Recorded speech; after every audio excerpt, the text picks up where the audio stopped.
Right, everyone, welcome back to another MacTrains episode. A couple of things today. New coupling system for a particular reason. More on that later. But really what I want to do is just having this thought, it's been popping around, buzzing around my mind for a while, that what we want something just to really showcase the possibilities of TT120. And at the same time, something that is really lightweight, that you can, it's just very manageable, something that you can handle, a layout you can handle. Just a single person can shift it around and do what they want to bring it to exhibitions and stuff. And I think that'll really just hang on. Something just popped up from old Peachy, his latest video. It's always worth a watch. He's BaTTy Moss. So that looks BaTTy Moss, right? And that's something to showcase the scale. Something super lightweight. That man steals all my best ideas. Well, on with the video. Hope you'll enjoy it.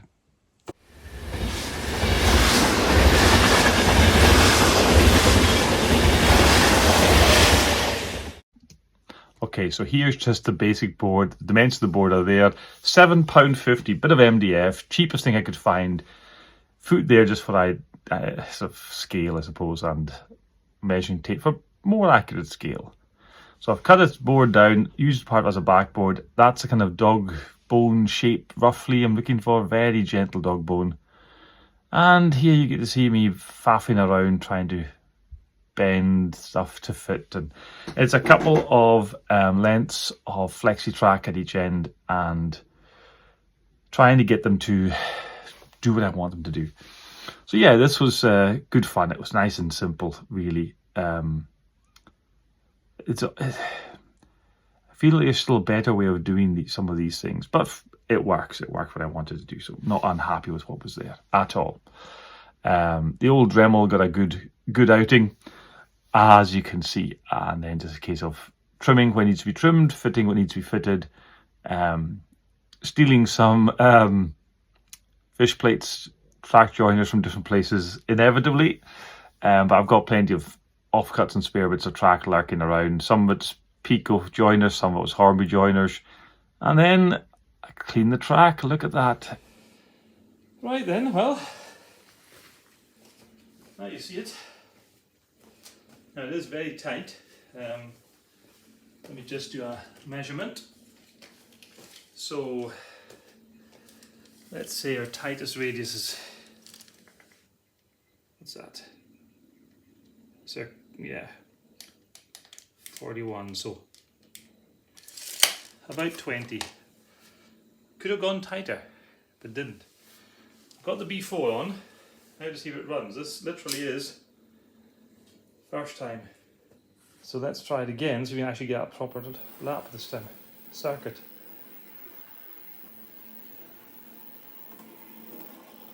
It's also very quiet. Lovely. Let's bring you down to give you a bit of a better view.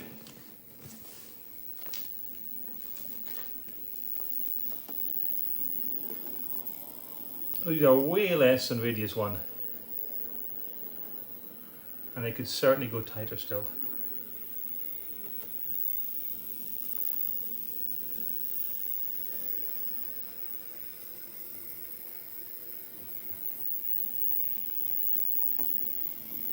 I think that qualifies as a success.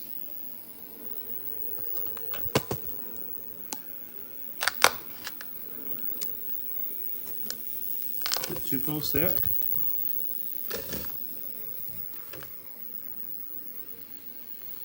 Great.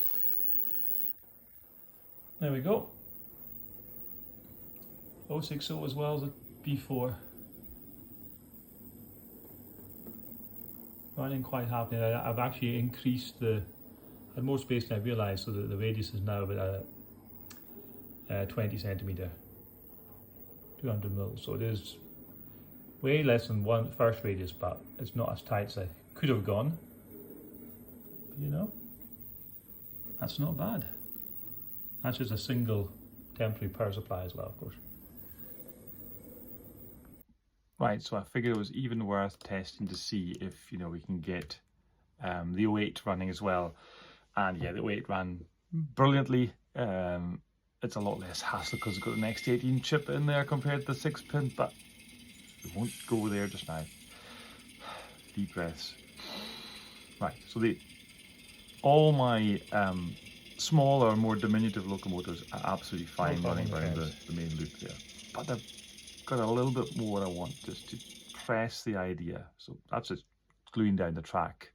Put a bit of ballast down, that model railway guy's idea, a bit of double-sided tape underneath, stick it on top. Now that's what I want to do. See that? That's tight. That's horrible track lane.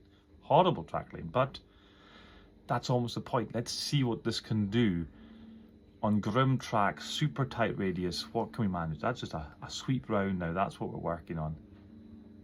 So that is tight, but the inner one, I mean, that's ridiculously tight.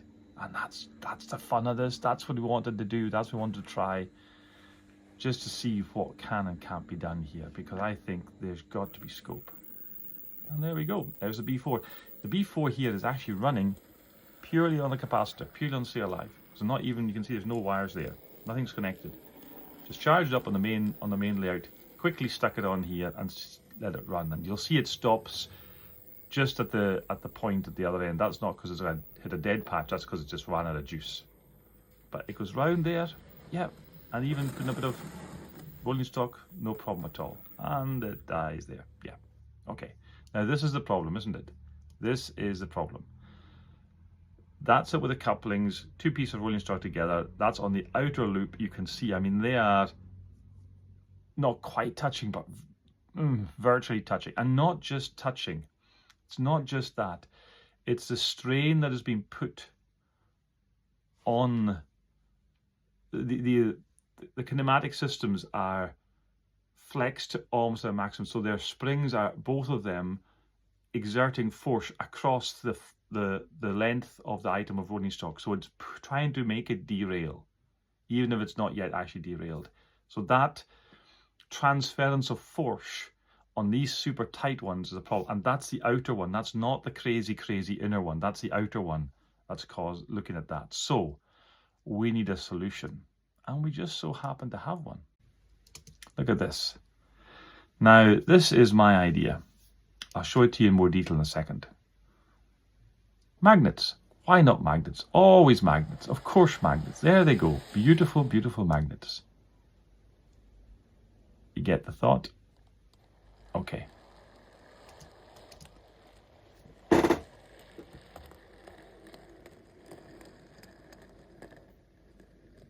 Now these are very particular use case style of couplings. They're not going to work for a lot of situations. They're not the best option in a lot of cases. Definitely not the best option in a lot of cases. But in this case, I think they've got some potential. So you can see the idea.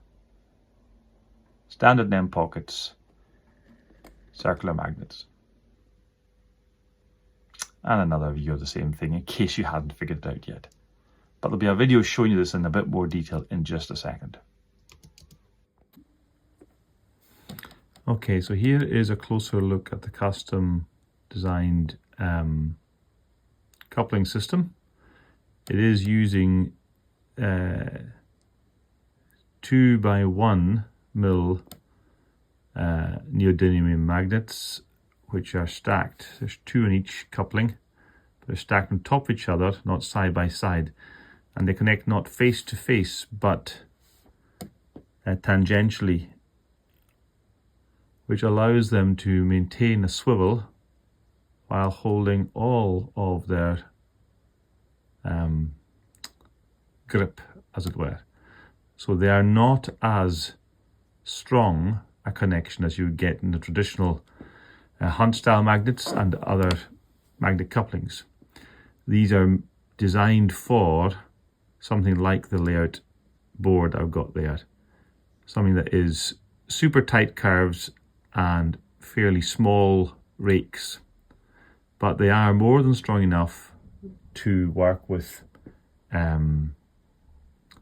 6, 7, 8 wagons at a time without any difficulty. And they just pull apart. These are printed in PLA, so they're not brittle, they're not done with resin, and they will clip quite happily into an M pocket. And they are obviously in sets. They're not, you can't have any two, you have to do two together the right way around, otherwise the magnetic poles will repel. But so you have one set on each wagon or each item of rolling stock and you're golden. And that allows really quite a lot of swiveling, as you can tell, which really eases up any pressure on the coupling system, which in turn means there's going to be no force exercise across the axle to cause it to derail on super tight curves. So that was really the purpose of it. So it is a niche thing. These are not what you'd want to be running on your third radius curves with a HST full rake, I don't know, 8 coaches or whatever it might be. These are definitely for particular situations, but in these situations, I think they work really well. So I'm really quite pleased with them. So if you're interested, these are for sale from MacTrains, gmactrains@gmail.com. There'll be information in the description of this video as well.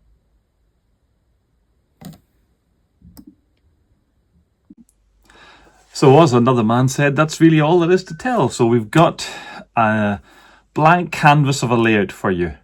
Tiny little layout. It is, again, the dimensions, it's 3 foot long. It's just over 1.5 feet deep. That's it. It's a single